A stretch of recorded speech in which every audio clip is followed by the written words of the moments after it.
Hi everyone, and welcome back to Awriting Guy.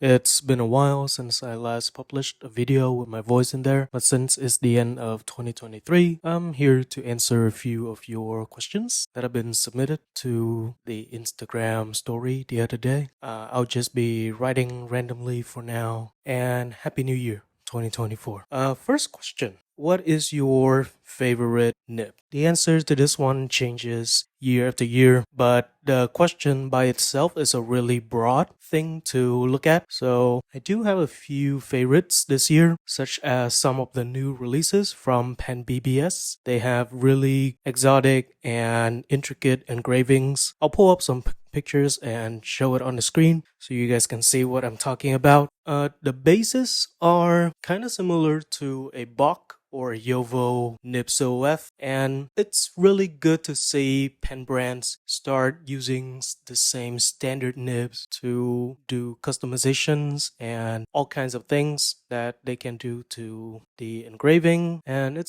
offers a lot of choices for customers around the world. And you can only buy one pen and a nib unit, and you can swap them around, do all sorts of things that you like. That's on the aesthetics and design, but for the writing experience and performance, I would still have to give it to Montblanc since they are really good with quality control and consistency. And I've sold quite a few of the new releases from 2023, and all of them are perfectly tuned right out of the box. Of course, they will not have the flexibility and expressiveness from artisanal grinds or exotic cuts to give them the flex of vintages, but because there are so many steps to complete a nib in-house, their writing performances are perfectly smooth and juicy right out of the box. No matter the nib size, if you can afford it, Montblanc all the way. It won't leave you disappointed. I hope that answers your question. And then favorite paper other than Tomoe River. I've been using a lot. Regalia and Rhodia are my next two favorite because you get a lot of bang for your buck with Rhodia. They do not offer the best smoothness and color expressions on the page. You can grind with them. You can buy as many as possible and store them as your daily notebook, and you don't have to worry about breaking the bank. Regalia, it's on par with Tomoe River. They do not give you that much of the color and the thinness of Tomoe River, but it's almost as good. And shameless plug, Awriting Guy notebooks, 100 GSM, made in Vietnam, also affordable, and you can grind with them.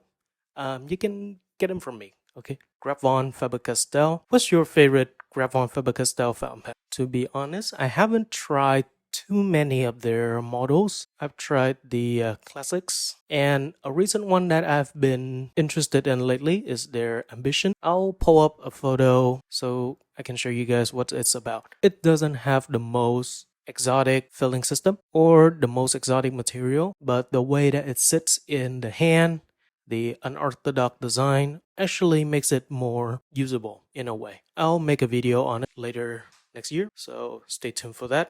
Next question. Have you tried the Namiki Yukari Royale? Throughout 2023, I've been trying a few Urushi and Makie fountain pens. The same sentiments kind of lingers a bit, if I have to put it in a way. Urushi and Makie, it's sort of on the decorative side of things, and they do not add to the construction as well as the performance of a pen. Well, of course, if you change the nib into a different profile and an ebonite feed, that will make a difference. Generally speaking, a Nakaya, for example, it still has the same body of the Platinum 3776 as the base, so it still has the flaws, I would say, from 3776 as the inner sections, they do not stay really well fitted together. The Urushi layer on the outside feels really good in the hand. Performance wise, they don't really feel as, if I have to put it that way. So if you can afford the price tag of a urushi or especially makie, limited editions makie, go for it. They are beautiful pieces of, but for practical everyday use, of course, they are not going to, of course, if you keep it in your office and only use it on your desk, that would be fine. A beautifully made writing instrument would, of course, inspire you to write more, but it depends. Why do you think fountain pens? Why do you think fountain pens are so expensive? Well, this is a tricky question. Let's put it this way. The task of writing on paper is now mostly done by school children and in ways that are more affordable and faster to manufacture, such as the pencil and the ballpoint. And the majority of fountain pen users are now groups of enthusiasts and collectors alone. Of course, because of other factors as well, such as the labor costs and manufacturing and marketing and shipping, it will add up because the majority of the low end fountain pens are made in China. They don't spend too much on quality control. So if you want something that is good and usable, you gotta put some money into it. So the more you spend, the more you get, of course, but there is a point of diminishing return on your money. And this is especially true for fountain pens above the 400 to 600 US dollars. I think at that point you're getting enough pens for your money, and way past that you're gonna waste on brand names and extra details and gimmicks and materials added, but it depends. I hope that answers your question. And any tips and pointers to improve one's cursive handwriting? As I always say, practice a lot. And aside from writing on your own, start looking at beautiful handwritings, beautiful examples. It will give you an idea on how a letter should look like, and you can go from there. Experiments, do your own thing, and before you know it, you will develop your own personal style that doesn't have to be as constricting and difficult, such as the calligraphers style that you see on Instagram, the perfect ones that seems impossible to get. Start looking, practicing, and you'll get there. All right, final question. What is your favorite pen this year? Well, you guys know the pen that shows up the most on my feed on Instagram is still the 146. Now, I'm not saying that because I'm a fanboy, because my 146 is a Franken pen. It has the best of both worlds. The body is as sturdy as it gets with the modern 146, and I still have the softness and flexibility from the vintage 80s nib and the ebonite feet.